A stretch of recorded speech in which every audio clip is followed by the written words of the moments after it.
Hi everybody. I just want to focus in on subject pronouns. So this overlaps with verbs. There's a video here on verbs, and as you know, we always put the subject pronoun before the verb. But I wanted to focus exclusively on subject pronouns just for a couple minutes because this is an easy little section to learn, and it's very foundational. If you can say the subject pronouns in Spanish are yo, tú, él, ella, if you got that just memorized, it's going to be like a building block as you continue to learn Spanish. The verbs, everything.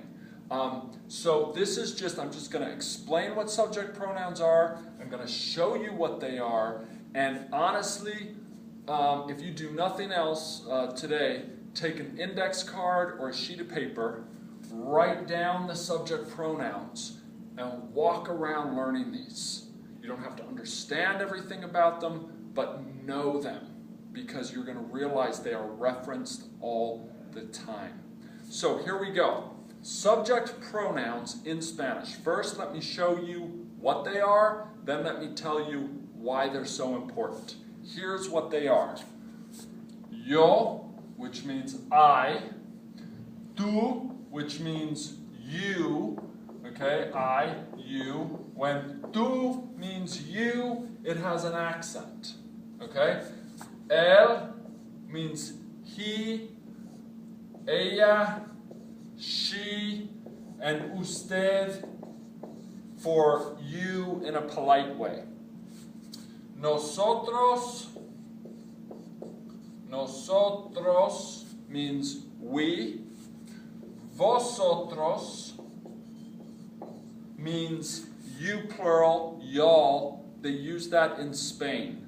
We typically use this side of the Atlantic, ustedes, for that, for you plural, which is down here. So there would be ellos, ellas, ustedes.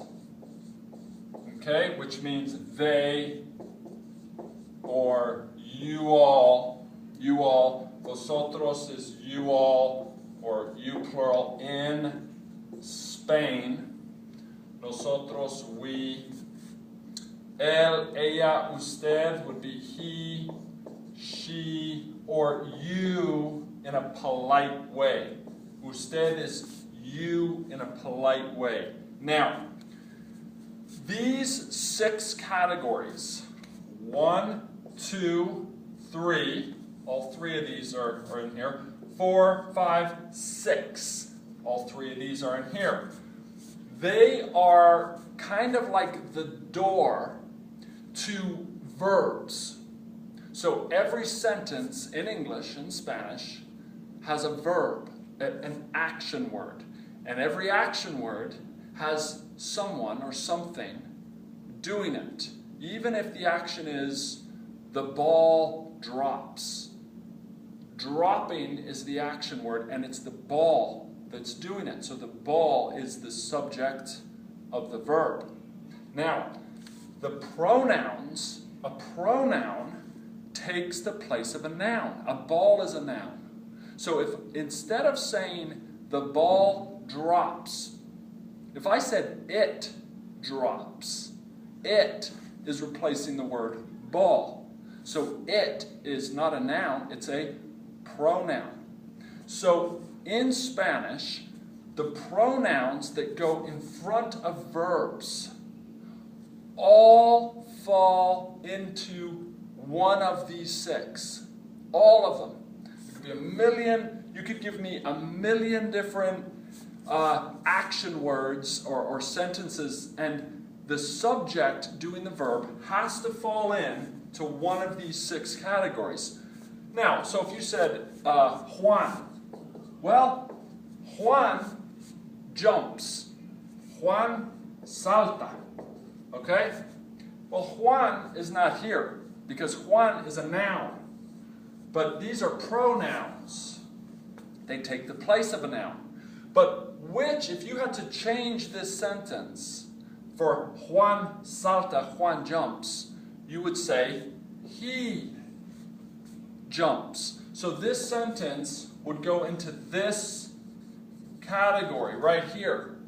So that would be the pronoun, and that is the category for that noun when you put it into a verb form, like he jumps. Okay? So no matter what sentence, if you take the sentence and you want to figure out what bracket it goes into in pronouns, it has to be one of these 6. And then you conjugate the verbs. So it's really important whether you fully have kind of grasped what's going on here, because this overlaps with the teaching on verbs. So if you want, watch the video on verbs as well that I've uploaded.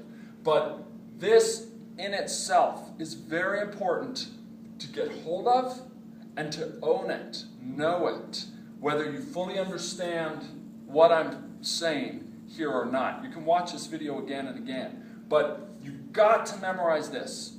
So if someone says, what are the subject pronouns in Spanish? You're like, yo, tú, él, ella, usted, nosotros, vosotros, ellos, ellas, ustedes. You just know them. So practice these. In reverse as well, people might say, you know, they could list these for you and say, what are they called? Subject pronouns. So you've got to know this right here. Okay? We'll call that a lecture on subject pronouns. So you can cut it there.